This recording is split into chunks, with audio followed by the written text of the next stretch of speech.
మొదటి రాజుల గ్రంథము 18వ అధ్యాయము 2వ వచనాన్ని చదువుకుందాం. ఆహాబును దర్శించుటకై ఏలియా వెళ్ళిపోయెను. షోమ్రోనులో ఘోరమైన క్షామము కలిగి ఉండగా ఆహాబు తన గృహ నిర్వాహకుడగు ఓబద్యాను పిలిపించెను. ఈ ఓబద్యా యెహోవా యందు భయభక్తులు గలవాడై యెజెబెలు యెహోవా ప్రవక్తలను నిర్మూలము చేయుచుండగా గుహలో 50 మందిగా 100 దాచి అన్నపానములిచ్చి వారిని పోషించాను. చాలండి. మనం ఇంతకుముందు కొన్ని వారముల క్రిందట ఏలియా అనే దైవజనుని గురించి మనము ఇదే మందిరంలో విని ఉన్నాం.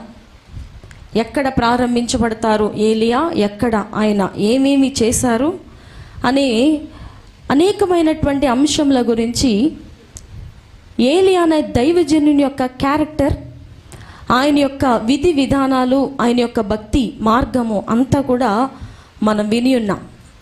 అదే అధ్యాయంలోనికి ఈరోజు దేవుడు మనల్ని నడిపించబోతున్నారు. ఇక్కడ జరుగుతున్నటువంటి సందర్భం ఏమిటంటే, ఏలియా పిక్చర్లోకి ఎంటర్ అవుతున్నారు అనే అధ్యాయము 17వ అధ్యాయము, మొదటి రాజుల గ్రంథం 17వ అధ్యాయంలోనే ఏలియా ఎంటర్ అవుతారు. ఈ ఏలియా ఎవరు అనేది చాలామందికి అర్థం కానటువంటి చిక్కు ప్రశ్న. ఒక పనిని నమ్మకముగా కొనసాగిస్తూ కూడా వారికి వ్యతిరేకముగా ఉన్న సేవకుల యొక్క గుంపును రక్షించి కాపాడి ఒక గుహలో వారికి అన్నపానములు ఇచ్చి పోషించినటువంటి ఒక మంచి మనసు కలిగిన, దేవుని భయము కలిగినటువంటి వ్యక్తే ఓబద్యా.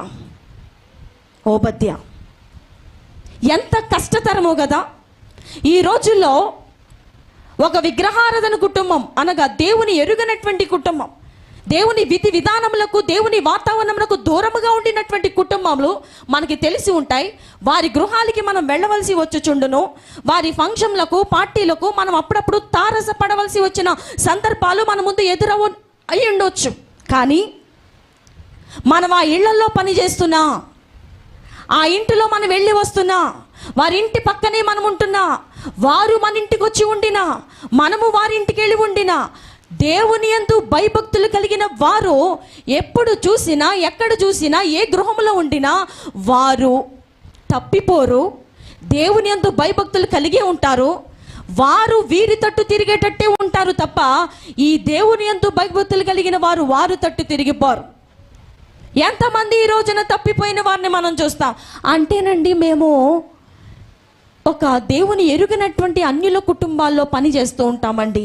వారు చెప్పినట్టే మేము చేయాలి కదండి, వారు చెప్పినట్టే మేము నడుచుకోవాలి కదా, వారు ఎంతంటే మేము అంతే కదా, అంటే వాళ్ళ ఇంట్లో మేము పని చేస్తున్నామంటే వారు చెప్పినట్టే మేము వినాలి. వాళ్ళేమో డబ్బు కలిగిన వారు, మేము పేదవాళ్ళము, అందుకని నేను దేవుని భయాన్ని వదిలిపెట్టాను, అందుకనే నేను దేవునికి వ్యతిరేకమైన కార్యక్రమాలు చేస్తూ ఉన్నాను, అందుకనే నేను ఆరాధనకి రాలేకపోయాను, అందుకనే నేను కాంప్రమైజ్ అయ్యాను.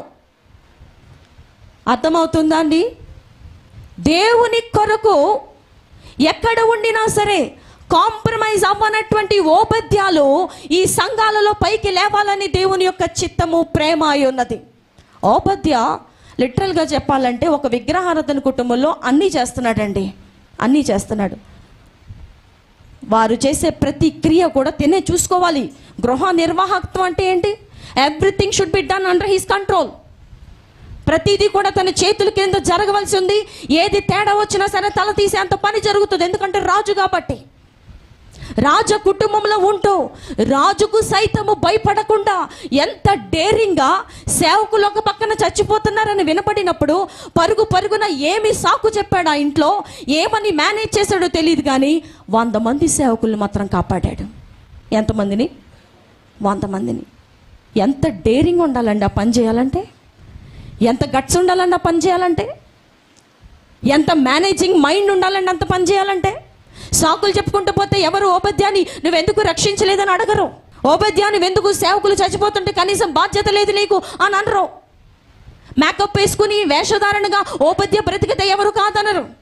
ఈ రోజుల్లో మనుషుల యొక్క స్థితి ఎలా ఉందంటే, మనుషుల యొక్క పరిస్థితి ఎలాగో మారిపోతుందంటే వేషధారణ స్థితిలోనికి దిగజారిపోయారు. ఎలా అంటే అన్యుల కుటుంబంలోకి వెళ్ళినప్పుడు అన్యుల్లాగా ప్రవర్తిస్తారు, దేవుని మందిరంలోకి వచ్చినప్పుడు దేవుని పిల్లల్లాగా ప్రవర్తిస్తారు, ఓబద్యాలులాగా జీవించలేకపోతున్నారు.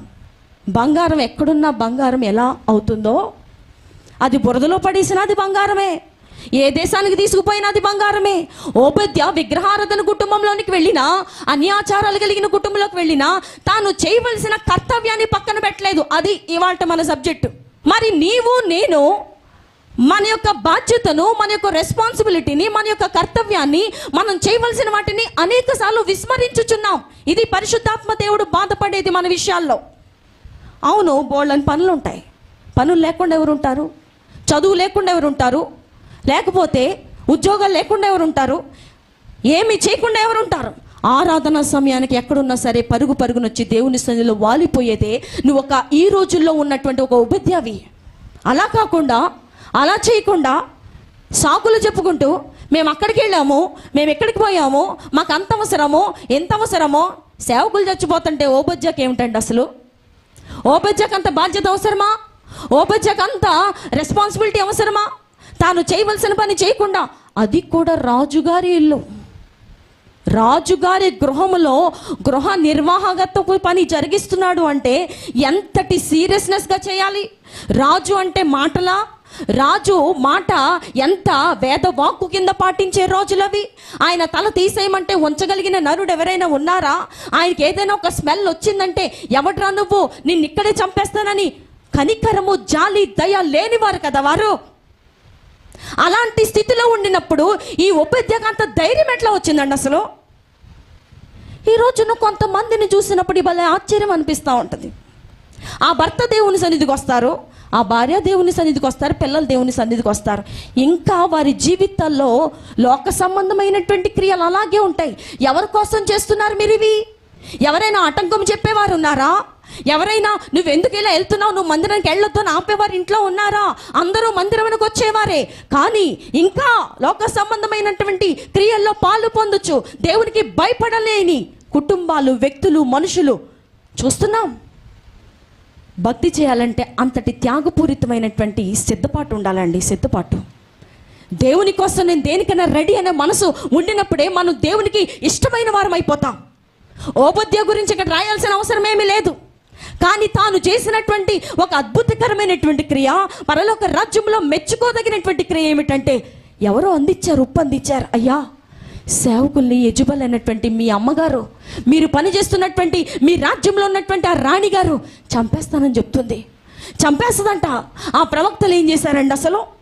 ఆ ప్రవక్తలు ఈవిడికి ఏమన్నా నష్టం కలిగించారా? చంపేస్తానని భయపడుతుంది. ఓబద్య దేవుని సన్నిధిలో కనిపెట్టే, ప్రవ్వా నేను ఒక్కడనే ఉన్నాను, నాకు సహాయం ఎవరు లేరు. ఏలియా ఈ రోజు ఇక్కడ ఉంటారు, రేపు ఎక్కడ ఉంటారో తెలీదు. ఎందుకంటే మీ ఆత్మ చేత కొనిపోబడతారు. ఆయన్ని మనం ఫైండ్ అవుట్ చేయలేం, ఆయన్ని మనం తీసుకుని రాలేం. అంతగా దేవుని ఆత్మ చేత నింపబడిన వాడు ఏలియా. ఫ్రెండ్స్తో కలిస్తే సినిమా పాటలు, ఫ్రెండ్స్తో కలిస్తే బూతు మాటలు, ఫ్రెండ్స్తో కలిస్తే అమ్మాయిలు కామెంట్ చేయటం, ఫ్రెండ్స్తో కలిస్తే దేవునికి వ్యతిరేకమైన మాటలు వాళ్ళు మాట్లాడుతుంటే మనం కూడా వాళ్ళకి డక్కీ కొట్టడం. దేవుని ఎరుగని వారు ఎప్పుడైనా సేవకుల గురించి, ఏంటి మీ మాస్టర్ గారు అలా అంట కదా, ఎప్పుడైనా ఒక మాట మనకి తెలిస్తే మనం కూడా అందులో కలిసిపోతున్నాం. ఓబద్యలాగా బ్రతకట్లేదే మనం. యెజెబెలుతో కానీ ఆహాబుతో కానీ దేవుని విషయంలో ఎప్పుడు కూడా ఓబద్య ఓకే చెప్పలేదు. సంగమా, గుర్తించాల్సినటువంటి మాట, తాను ఎంత వ్యతిరేకముగా ఉన్నటువంటి యెజెబెలు ఇంట్లో పనిచేస్తున్నాడో. యెజెబెలు సేవకులంటే కక్షతో ఉన్నటువంటి స్త్రీ. సేవకుని చూస్తే చంపేయాలి, పాతి పెట్టాలన్నటువంటి పగ, కక్ష, ద్వేషము, క్రూరత్వం కలిగినటువంటి స్త్రీ. ఆ ఇంట్లో పనిచేస్తున్నటువంటి ఓబద్య దాచిపెట్టే పనిలో ఉన్నాడు, దాచిపెడుతున్నాడు. సైతానుకు అప్పగించకుండా తనకి వాక్య బోధన చేసే, తనని దేవుని యొద్దకు నడిపించే, ధర్మశాస్త్రమును తనకి నేర్పించే సేవకుల పట్ల బాధ్యత కలిగినటువంటి ఒక నమ్మకమైనటువంటి విశ్వాసి ఓబద్య. యెజెబెలుకి తెలిసిపోద్దేమో, యెజెబెలు నేను చేసిన పని చూస్తే నన్ను చంపేస్తుందేమో, వాళ్ళ బతకడం తర్వాత సంగతి, ముందు నా ప్రాణాన్ని నేను కాపాడుకోవాలి, నేను చచ్చిపోతే నాకు ఉద్యోగం లేకపోతే నా కుటుంబ పరిస్థితి ఎలాగాని అనుకున్నాడా ఓబద్య? ప్రాణానికి తెగించి తన ప్రాణం పోతుందన్నా పర్వాలేదు అనుకొని, ఈ విషయం తెలిస్తే తెలవని వాళ్ళతో పాటు నేను కూడా ఒకడిని నా పెద్దలతో పాటు సమాధి చేయబడతాను అని అనుకుని ఎంత త్యాగాన్ని కనుపరుచుచున్నాడు, ఎంత డేరింగ్. ఈ రోజుల్లో క్రైస్తవుల్లో మనం అలాంటి డేరింగ్ చూడలేం. నిజంగా నీకు నాకు అంత ధైర్యం ఉన్నట్టయితే నువ్వు బైబిల్ని మూసి దాసి తీసుకురావు. నిజంగా మనం క్రైస్తవులుగా సిగ్గుపడవలసినటువంటి సందర్భాలు, సిగ్గుతో తల వంచుకోవాల్సినటువంటి సందర్భాలు, జీవము లేని బొమ్మలను కొలిచేవారెంత ధైర్యముగా వారు చేస్తున్నటువంటి పని మనం చూస్తున్నాం. జీవము కలిగినటువంటి దేవుణ్ణి కలిగి ఉండిన నీవు నేను దేవుణ్ణి చాటడానికి, దేవుని బిడ్డలమని చెప్పుకోవడానికి, నేను క్రిస్టియన్ అండి అని ఒక గొప్ప కంపెనీలో, ఒక ఆఫీసులో, ఒక మంచి డబ్బున్న వారి దగ్గర చెప్పుకోవడానికి ఎంత సిగ్గుపడిపోతున్నాం అండి మనం. ముందు మన ఆలోచనల్లో క్రిస్టియానిటీ, క్రీస్తు ప్రభువారు, క్రైస్తవ్యము, యేసు ప్రభువారు, వాక్యము, ప్రార్థన, పరలోక రాజ్యము, మారు మనసు అనే మాటలకు చిన్న చూపు తగ్గించేయాల, జీరో చేయాలి దాన్ని. 199 మందిలో ఇలాంటి మనస్తత్వాన్ని మనం చూస్తాం. యేసు ప్రభు అంటే ముందు వీళ్ళకే చిన్న చూపు, వీళ్ళకే చిన్న చూపు. అందుకని వీళ్ళు అదే మైండ్తో ఉంటారు, వేరే వారి ముందు ప్రదర్శించలేరు. ఓబద్యా మంచి పొజిషన్లో ఉన్నాడు, నాకెందుకులే అనుకుంటే తనకి 3 పూట్ల ఆహారం దొరుకుద్ది, మంచి జీతం, రాజుగారింట్లో హోమ్ కీపింగ్ అంటే ఎంత శాలరీ ఇచ్చుంటారు. దాన్ని లెక్క చేయకుండా సేవకులు చచ్చిపోతే ఈయనకేంటండి? సంఘము శ్రమల్లో ఉన్నప్పుడు, సంఘానికి ఒక కష్టం వచ్చినప్పుడు, సంఘ బిడ్డలకు ఒక శ్రమ వచ్చినప్పుడు నీ హోదాని, నీ ఎడ్యుకేషన్ని, నీ యొక్క ఆలోచనని పక్కన పెట్టి వారి కొరకు ప్రయాసపడేదే ఓబద్య వలె ఉండుట. ఎంతమంది ఓబద్యాలాగా ప్రవర్తించగలుగుతున్న సంఘంలో? నాకెందుకు అనే మైండ్ తెచ్చుకోవడం చాలా సులువు, ఆలోచించుకుంటారులే అనుకోవడం చాలా సులువు. ఓబద్యాలు అనుకోలేదు, నాకెందుకు అని అనుకోలా. ఆలోచించిపోతే నాకెందుకు? 50 మందిని కూర్చిపెట్టాలంటే అసలు ఆ గుహను ఎక్కడ కనుక్కున్నాడు? ఆ గుహను ఫైండ్ అవుట్ చేసి సేవకులందరిని తీసుకొచ్చి వాళ్ళకి ఆహారం ఎక్కడ వండాడు? అన్నపానములు ఇవ్వడానికి తన దగ్గర డబ్బులు ఉన్నాయి, ఎక్కడ వండించాడు? ఎంత రహస్యముగా మెయింటైన్ చేయగలిగాడు? ఈ రోజుల్లో మనుషులకి తెలియనిది ఏంటంటే సీక్రెసీ మెయింటైన్ చేయడం తెలియదు. ఎలా అంటే ఆ ఇంటిలో దేవుణ్ణి నమ్మనటువంటి, దేవునికి వ్యతిరేకమైనటువంటి, దేవుని సేవకులకు, సంఘమునకు వ్యతిరేకమైనటువంటి వారు ఉండుట వీళ్ళకి తెలుసు. మీ బంధువులో, మీ చుట్టాలో, మీ భార్యో, మీ భర్తో, మీ పిల్లలో సంఘం అంటే పడదు, సేవకులు అంటే పడరు. అసూయో ద్వేషం ఏదో ఉంది మొత్తానికి. ప్రతి విషయాన్ని తీసుకెళ్ళి వాళ్ళకి చెప్పడం ఎందుకు? ఓబద్య తాను చేయదలుచుకున్నటువంటి పని, తాను చేయాలనుకున్నటువంటి పని, సేవకుల్ని దాచిపెట్టి వారికి భోజనం పెట్టాలన్నటువంటి ఆ యొక్క పెద్ద ప్లాన్ యజబెలుకి కానీ ఆహాబుకి కానీ ఎవరికి చెప్పలేదే. వాళ్ళు నాకంటే రాజులు, ఏమన్నా వాసన వచ్చిందో నన్ను చంపేస్తారు, నేను చెప్పకపోతే ఎలాగా, పర్లేదులే ప్లీజింగ్ చేద్దాం అనుకోలేదే. ఏంటి నీకు చెప్పేదేంటి అనుకున్నాడు. నీకు చెప్పేదేంటి? కొంతమంది సులువుగా తీసుకెళ్ళి వాళ్ళంట ఇది కొనుక్కున్నారంట, వాళ్ళు అసూయపడి చచ్చిపోతారని నీకు తెలుసు, వాళ్ళు అసూయతో నింపబడి ఉన్నారని నీకు తెలుసు, ఏదైనా వింటే తట్టుకోలేరని తెలుసు, ఏదైనా వింటే హృదయాలు, గుండెలు, కడుపు పగిలిపోద్దని తెలుసు, అంత కడుపుబ్బరంతో సైతాను వారిని వేషం వేయించాడని తెలుసు, అయినా తీసుకెళ్ళని చెప్తారు. మన సహోదరుడు, ఒక సహోదరుడు ఉన్నారు, తన భార్య ఎంతో వ్యతిరేకమైనటువంటి స్త్రీ, అసలు సంఘం అన్నా సేవకులన్నా ఏమాత్రం గిట్టదో, ఒక యజబెల్ లాంటి స్త్రీ అన్నమాట. ప్రతి తీసుకెళ్ళి ఆమె ముందు చెప్తాడు, ఆమె ఇబ్బంది పెడుతుందని మళ్ళీ సేవకులకి చెప్తాడు. ఎందుకండి ఇవన్నీ? దేనికి ఇదంతా? మన జీవితాల్లో సంగతి దాచుట దేవునికి ఘనత అని రాయబడిన మాట మర్చిపోయావా? సంఘంలో పలు విషయాలు మనకు వినపడతాయి. సంఘంలో నుండి బయటికి పోయినటువంటి అవిధేయులకు నువ్వు ఫోన్ చేసి చెప్పాల్సినంత అవసరం ఏమి లేదు. మనమేదో దారిలో కలిసినప్పుడు, అవునండి అనేక సందర్భాల్లో వాళ్ళు మనం కలవాల్సి వస్తుంది, మనుషులము కాబట్టి. మా సంఘంలో పెద్ద ఇల్లు కట్టారు తెలుసా, అమెరికా నుంచి వాళ్ళ పిల్లలు వచ్చారు తెలుసా, లేకపోతే ఇంకేదో జరిగింది తెలుసా, వాళ్ళకి ప్రెగ్నెన్సీ వచ్చింది తెలుసా, లేకపోతే వాళ్ళకి 50,000 జీతం అంట తెలుసా. ఎందుకు ఇవన్నీ నీకు? మనకెందుకండి అవన్నీ? ఓబద్య మెయింటైన్ చేసిన సీక్రెసీ ఎలాంటిదో తెలుసా? సాయంత్రం ఒక 100 మందికి వంట ఉంది, ఇంట్లో కామ్గా ఉన్నాడు, తను చేయాల్సిన పని చేస్తున్నాడు ఇంట్లో, ఏమి పక్కనివ్వలా, తన ముఖంలో కూడా ఆ రీడింగ్ తెలియనివ్వట్లేదు. ఎంతటి ఘనమైనటువంటి మనస్తత్వం కలిగిన వారండి దేవుని పిల్లలంటే. అలా ఉండాలి. నీవు నేను అలా ఉండగలుగుతున్నామా? మనం అలా ఉండగలుగుతున్నామా? నీ భర్త వ్యతిరేకి అని నీకు తెలుసు, నీ యొక్క కుటుంబంలో వారి వ్యతిరేకులని తెలుసు. ప్రతిదీ తీసుకెళ్ళి వాళ్ళకి చెప్పి వాళ్ళ మనసులను గుచ్చి మరీ ఎక్కువగా కఠినమైనటువంటి మనసును, మరి ఎక్కువగా హృదయాన్ని పాడు చేసుకునేటట్టు నీవు ఇప్పటికి అనేక సార్లు చేశావు. అనేక సార్లు నీ నోటి మాటలతో వారిని కరిచావు. ఓబద్య రాజుగారి ఇల్లు కాబట్టి చాలామంది పనోళ్ళు ఉంటారు. ఎవరికీ చెప్పలేదు, ఎవరికేం చేయలేదు చెప్పలేదు.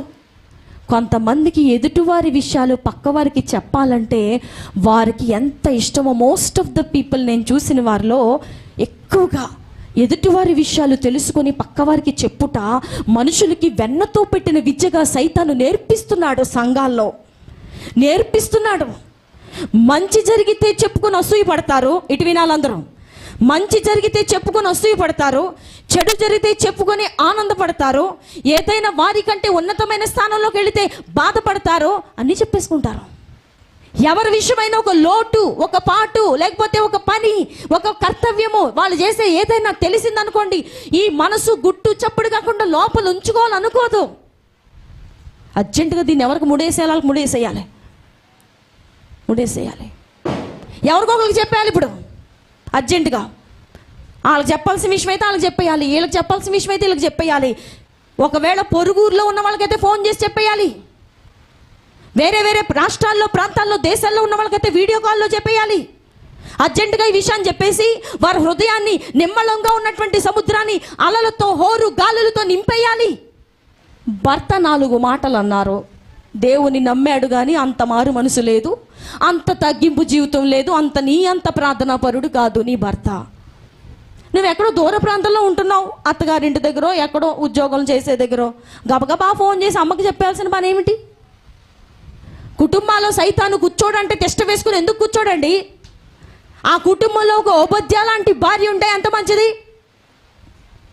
ప్రతి సంగతిని దేవుని యొద్ద చెప్పి హృదయంలో ఉచ్చరింప సఖ్యము కానటువంటి మూలుగులతో చేసే, పరిశుద్ధాత్మ దేవునికి సహాయంతో చేసే ప్రార్థన చేయడం మానేసి అత్తకు ఫోన్ చేసి చెప్పి, అక్కకు ఫోన్ చేసి చెప్పి, తమ్ముడికి ఫోన్ చేసి చెప్పి, అమ్మకు ఫోన్ చేసి చెప్పి కుటుంబాన్ని ఏం చేద్దాం అనుకుంటున్నావు? కొంతమంది ఎదుటి వారికి ఎందుకు ఫోన్ చేస్తారు అంటే, బంధువులకి ఎక్కడెక్కడ ఏ విషయాలన్నీ గ్యాదర్ చేశారో, ఈ శాటిలైట్కి ఎన్నెన్నైతే కనెక్ట్ అయ్యి ఉన్నాయో వాటన్నిటిని గ్యాదర్ చేసుకుని ఒక్కసారిగా ఒకళ్ళ దగ్గర ఇప్పేస్తారు. లేకపోతే వీళ్ళకి కడుపు ఉబ్బరం ఆగదంట, లేకపోతే మనసు షేర్ చేసుకోకపోతే అసలు ఉండలేరంట. నువ్వెంత మార్పు చెందాలి? వాళ్ళు ఏమైపోతే నీకెందుకు? నీకంత బాధ్యత ఉంటే, మనకంత బాధ్యత ఉంటే వారి గురించి చెప్పడం మానేసి ప్రార్థన చేయాలి. వారి కొరకు దేవుని సన్నిధిలో రహస్యంగా మొరపెట్టాలి. చెడు జరిగితేనేమో సంతోషపడతారు మనుషులు, మంచి జరిగితే దాని గురించి చెప్పుకొని అసూయతో నింపబడతారు. ఓబద్య ఆహాబు యెజెబెలుకే కాదు, తన చుట్టూ ఉన్నటువంటి ఏ ఒక్కరితో కూడా ఆ విషయాన్ని షేర్ చేసుకోలేదు, ఆ విషయాన్ని చెప్పలేదు, ఆ విషయం గురించి మాట్లాడలేదు. తాను చేస్తున్నటువంటి ఒక మంచి పని కొరకు ఎవరి సంప్రదింపులు తీసుకోలేదు. ఈ రోజున ప్రార్థనకి రావటానికి వీళ్ళకి ఇష్టం ఉండదు, దానికోసం భర్తను అడ్డు పెట్టి మా ఆయన గారు ఒప్పుకోవట్లేదండి అంటారు. అంటే వీళ్ళేదో పెద్ద భర్తకి ప్రతి విషయంలో లోబడిపోయేవారికి లాగా, ప్రతి విషయంలో భర్త చెప్పు చేతల్లోనే ఉండేవారికి లాగా, భర్త గీట గీస్తే ఆ గీట దాటకుండా వెళ్ళను, ఎప్పుడు మేము వెళ్ళలేదండి అని చెప్పుకునే వారికి లాగా, భర్త వద్దన్నారండి మేము మానేసాం. అన్ని విషయాల్లో భర్త సంప్రదింపులతోనే అన్నీ చేస్తామా అండి? ఇప్పుడు ఒక స్నానం చేయాలి ఒక స్త్రీ, ఏమండి స్నానానికి వెళ్ళమంటారని అడుగుతామా? ఎవరో పక్క చనిపోయారు, గబగబా భర్త లేరు ఇంట్లో, గబగబా వెళ్ళి చూడమా? మనం మనుషులం కదా, ఆ మాత్రం మనకి ఎథికల్ థింకింగ్ లేకుండా ఉండము కదా. దేవుని పరంగా, మందిరం పరంగా, సేవ పరంగా, పరిచర్య పరంగా ఎందుకు మనం అనేక సంప్రదింపులు జరిపి వద్దు అని ఆటంకపరుచుకుంటున్నాం? ఓబద్య ఒకవేళ చుట్టూ ఉన్న వారితో సంప్రదింపులు చేస్తే వాళ్ళు ఏం చెప్పుండేవారు? ఏంటయ్యా బాబు, అసలే మన రాజు పెద్ద తెక్కలోడు, ఆ రాణిగారు అయితే మహా తెక్కల మనిషి, ఇవాళ చూడడం రేపు లేపేయడం అన్న పాలసీతో వెళ్తూ ఉంటుంది. నీకేమన్నా బుర్రండి చేస్తున్నావా? ఆ రాజులు ఎవరో చచ్చిపోతే, ఆ ప్రవక్తలు చచ్చిపోతే నీకెందుకయ్యా, నీ పనేదో నువ్వు చూసుకో, అనవసరంగా నీ తల తీసేస్తారు, అనవసరంగా నీ ప్రాణం పోతుంది అని చెప్పు ఉండేవారు. ఓబద్యా ఎవరి సంప్రదింపుల్లోనూ లేడు, దేవుని సంప్రదింపుతోనే ముందుకు సాగుతున్నాడు. దేవునికే చెప్పాడు, దేవుడు తనని వాడుకున్నారు. వ్యతిరేకమైనటువంటి కుటుంబంలో నుంచే సహాయాన్ని దేవుడు రప్పించారు. వ్యతిరేకమైనటువంటి కుటుంబంలో నుంచే 100 మంది సేవకులకు భోజనం పెట్టగలిగాడు. క్రిస్మస్ కుటుంబం పెట్టుకుంటారండి మీరు? మా ఆయన గారు ఒప్పుకోరండి, మా ఆయన గారు ఒప్పుకోరు. అస్సలు మీ ఆయన గారికి తెలిసే చేస్తున్నావమ్మా అన్నీ. నువ్వు నీ పక్కింటి వాళ్ళతో షాపింగ్కి వెళ్ళిపోయి 4 చీరలు వేసుకొచ్చేసావు, మీ ఆయన గారికి చెప్పేసేసావా? అయ్యేం చెప్పక్కర్లా, ఆటలకి ఆయన గారు ఏమనరండి. బంగారం కొనేటప్పుడు, ఎదుటి వారితో గొడవ పడేటప్పుడు, పరపురుషుడితో తిరుగుతున్నప్పుడు ఆయన గారు ఏమనరు. ఆయన సంప్రదింపులు అవసరంలా. ఓన్లీ ప్రార్థనకి, బైబిల్కి మాత్రమే మా ఆయన గారికి మాటే వింటానండి. మీరే చెప్పారు కదండి మాట వినమని. భర్తకు లోపడి ఉండాలని మీరే చెప్పారు కదండి. ఇట్లాంటి వారు మార్పు చెందాలని దేవుని ప్రేమ, ప్రయాస. ఓబద్యాలు లేపబడాలి. ప్రతి సందర్భంలో కూడా మనము ధైర్యముగా దేవుని పని అంటే ఒక్క ఏలు మీద లేసొచ్చి నడిచేవారమై ఉండాలి. ఎంత ధైర్యం అండి అసలు ఓబద్యాకి, మనం చదువుకుంటే ఏం అర్థమవుదు. ఎంత ధైర్యం అండి ఆయనకి అసలు. నిజంగా అట్లాంటి వారి యొక్క స్థితిని గురించి చెప్పుకొనుట మనలాంటి పాపిష్టి లోకానికి ఎంత ఎంకరేజింగో తెలుసా. పని చేసే చోట నువ్వు ఒక పురుషుడిగా, ఒక స్త్రీగా ఉన్నావు అంటే నిన్ను బట్టి అనేకులు దేవుని తెలుసుకునేలాగా నువ్వు ప్రవర్తించాలి, మనం ప్రవర్తించాలి. ఓబద్యా ఒక స్పెషల్ వన్, అక్కడ స్పెషల్ వన్. సిగ్గుపడుతూ, దాచుకుంటూ, దేవుని గురించి చెప్పడానికి సిగ్గుపడుతూ. ఈ రోజుల్లో వచ్చిన చిక్కేంటంటే యేసు ప్రభు అంటే చిన్న చూపు మనకే. బయట వాళ్ళ సంగతి పక్కన పెట్టేయండి, చెప్పాలంటే నీకే చిన్న చూపు. ఏముందబ్బా యేసుప్రభు గురించి చెప్పడానికి, ఏం చెప్తాం? యేసుప్రభు గొప్ప దేవుడా? నిజమేనా? అసలు ముందు మనకే విశ్వాసం ఉండదు, మనకి చిన్న చూపు, మనమే తగ్గించేసుకుని జీరో చేసేసుకున్నాం, ఇంకేం చెప్తాం? ముందు నీలో ఉన్నటువంటి ఆ చిన్న చూపు మనస్సును, చిన్న చూపు స్వభావాన్ని బయటపడే. ఓబద్యా పెద్ద రాజుగారి ఇంట్లో ఒక మంచి ప్యాలెస్లో పనిచేస్తున్నాడు. ఆయనకుండే క్వార్టర్స్ కూడా అడ్మినిస్ట్రేటర్ కాబట్టి తనకుండే పవర్స్, తనకి ఉన్న వాళ్ళందరూ చాలా నమస్కారం అండి, అయ్యగారు వస్తున్నారు, ఆ గృహ నిర్వాహకత్వుడైన ఓబద్యా వస్తున్నారు, లేకండి. చాలా గౌరవం కలిగిన మనిషే, ఏమి తీసి పాడేసిన వాడు ఏం కాదు. He's having a special car, he's having special house ఉండుండొచ్చు, తనకి స్పెషల్గా అన్నీ అమర్చబడి ఉండుండొచ్చు. ఈవెందో అయినా సరే, అయినప్పటికీ కూడా సేవకులంటే తనకి చిన్న చూపు లేదు. ఇటు చూడాలి సంగమా, మన బంధువులు, మన స్నేహితులు గొప్పవారై ఉండుండొచ్చు, వారి ముందుకి సేవకుని పిలిచి ఒక కూటం పెట్టించుకుంటా ఎంతమందికి సిగ్గో తెలుసా అండి ఈ రోజుకి. ఓబద్యాన్ని చూడండి. ఓబద్యా దిక్కు దివాణం ఏమీ లేదు ఆ ప్రవక్తలకి. ఏదో దారిని పోతూ, దేవుడు చెప్పే మాట వింటూ, దేవుని నోటికి ఒక బోరలాగా వాడబడుతూ ఉన్నటువంటి, కనీసము మినిమం బేసిక్ నీడ్స్ కూడా అందనటువంటి పేద స్థితిలో ఉన్నటువంటి సేవకుల కోసం ఆలోచిస్తున్నాడు ఈ రిచ్ పర్సన్. మా ఇంట్లో మేము చేసుకునే క్రిస్మస్ పార్టీకి సేవకుల్ని పిలవము. కుటుంబాల్లో దేవుని కొరకు త్యాగముగా నిలబడేవారు ఎంతమంది? చచ్చిపోతాను దేవుని కోసం అనేవారు ఎంతమంది? అలాంటి త్యాగపూరితమైన మనుషులు మన దేశంలోకి వచ్చారు కాబట్టే మన చేతుల్లోకి ఈ పరిశుద్ధ గ్రంథం వచ్చిందండి. కొంతమంది దైవజనుల యొక్క త్యాగమే, వారి యొక్క ప్రాణ త్యాగమే, వారి యొక్క రక్తమును ఓడ్చిన ఆస్తితే ఈ రోజున మనం ఇలాగూ ధైర్యముగా, స్వతంత్రంగా, సంఘముగా కూడుకున్నట్టుకు గల కారణము. మరి నీవు నేను సంఘంలో ఎందుకుంటున్నాం? నీవు నేను సంఘంలో ఎలాంటి బాధ్యత కలిగి ఉంటున్నావు?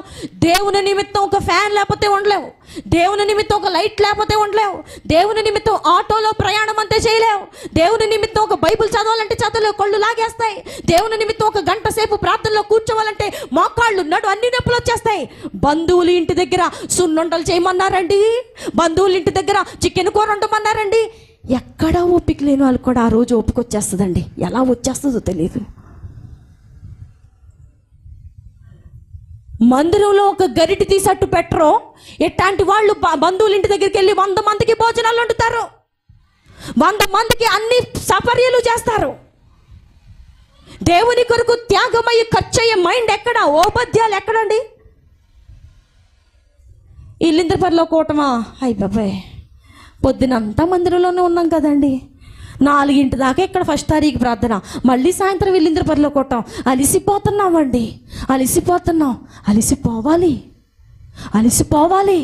నీ శరీరం అలిసిపోతేనే నీ ఆత్మ దేవుళ్ళ బలపడుతుందని సంగతి మర్చిపోయావు. నిష్ప్రయోజనమైనటువంటి ఈ శరీరం యొక్క సుఖాన్ని చూసుకుంటావేంటి అమాయకమైన మనిషి? ఈ శరీరం అలిసిపోవాలి. నేను నిజంగా సెకండ్ ప్రెగ్నెన్సీ అప్పుడు జోషిని నేను గర్భం ధరించున్నప్పుడు నేను ఎంత మాత్రం కూడా నేను అలసిపోతున్నానని నేను చెప్పలేదు. నువ్వు వాక్యము చెప్పలేవు, గర్భము ధరించి ఉన్నావని అనేకసార్లు సేవకులను వారించిన నేను మాత్రం ఆ పని చేయటానికి నేను వెనకపడలా. నిజమే, ఒక పక్కన వికారము, ఒక పక్కన ఇక్కడి నుంచి వెళ్ళి లోపల కక్కుకున్న సందర్భాలు అనేకములు ఉన్నాయి. వాటిని మీ ముందు అంతలా విశదపరిచి చెప్పాల్సిన అవసరం లేదు, కానీ సందర్భానుసారంగా చెప్తున్నాను. నేను ఎప్పుడు ఈ పని నేను చేయలేను, నేను భారముగా ఉన్నాను, నాకు నిలబడలేకపోతున్నా, నడు నొప్పి అని చెప్పలా. చచ్చిపోతే ఇక్కడ చచ్చిపోవమ్మా, నీ కొరకు ప్రాణం ఇచ్చి తిరిగి లేచి నిన్ను కాచి కాపాడుతున్నా, నీ కొరకు పరలోక రాజ్యంను సిద్ధం చేసిన దేవుని కొరకు నీ ప్రాణం స్టేజ్ మీద కూలిపోతే ఆయనకు వచ్చే లాభం ఏమీ లేదు. నువ్వు చచ్చిపోవడం వల్ల ఆయనకు వచ్చి పెద్ద గిఫ్ట్ ఏమీ కాదు, నువ్వు అది చాలా క్షణిక మాత్రం అని అనుకునేదాన్ని నేను. పోతే పని, ప్రాణం పోతే పని. ఈ ప్రాణం పోతే ఈ ఆత్మ సజీవంగా దేవుని రాజ్యంలో ఉంటుంది. పని పోతే ప్రాణం. ఇలాంటి మనసు, ఓబేద్యాలు లాంటి మనసు ఉన్నవారికి దేవుని హస్తం ఎప్పుడు చాపబడి ఉంటుందండి. నువ్వు ఎక్కడికి వెళ్ళు, you will experience his hand. నువ్వెక్కడికి వెళ్ళు, ప్రభు వారి హస్తము నిన్ను నడిపిస్తున్నట్టుగా నా జీవితంలో నా ప్రభు హస్తము నాకు తోడయిండుట ఎవ్రీ సెకండ్ నేను అనుభవిస్తూ ఉంటాను. ఏ లోటు ఉండదు. మీరు అనుకోవచ్చు చాలా డబ్బులు వచ్చేస్తాయి వీళ్ళకి, ఏం లోటు అని, లేకపోతే అన్ని లోట్లు ఉన్నాయని చెప్తారేంటని. మీరు నెవర్ థింక్ లైక్ దట్. ప్రతి విషయంలో కూడా ఆయన యొక్క హస్తము, ఆయన యొక్క ఆ ఆత్మ నడిపింపు నేను చూస్తూ ఉంటాను. దేవుడికి నా పట్ల ఎంత బాధ్యత అవసరం అనుకుంటా. సంఘాల్లో ఓబద్యాలు లేపబడాలి, సంఘములో దేవుని కొరకు త్యాగము చేసేవారు లేపబడాలి. నీ దగ్గర ఏది ఉందో దాన్ని త్యాగం చేయి. డబ్బులు ఉన్నాయా, త్యాగం చేయి. శరీర శ్రమ ఉందా, త్యాగం చేయి. కష్టపడగలవా, కష్టపడు. ఇసిగిపోతాం, కరిగిపోతాం, అరిగిపోతాం, మాటలు పడాల్సి వస్తుంది అని ఆలోచించేవారు ఎప్పటికీ దేవుని కొరకు వాడబడలేరు. దేవుడు వారిని వాడుకొనరు కూడా. చేతికి బాగా వంటొచ్చు, మందిరంలో వంట జరుగుతుంది, నీ సహాయం ఎక్కడా? బాగా కూరగాయలు కొయ్యగలవు, మందిరంలో కూడా అదే పని, నీ సహాయం ఎక్కడా? బాగా పరిచర్య చేయగలవు, మందిరంలో పరిచర్య జరుగుతూ ఉంది, సేవకులు చెప్పినా చెప్పకపోయినా I have that responsibility being a Christian. నాకు కూడా అలాంటి బాధ్యత ఉంది. నేను మందిరంలోకి పోయి నా వంతు పని నేను చేయాలి.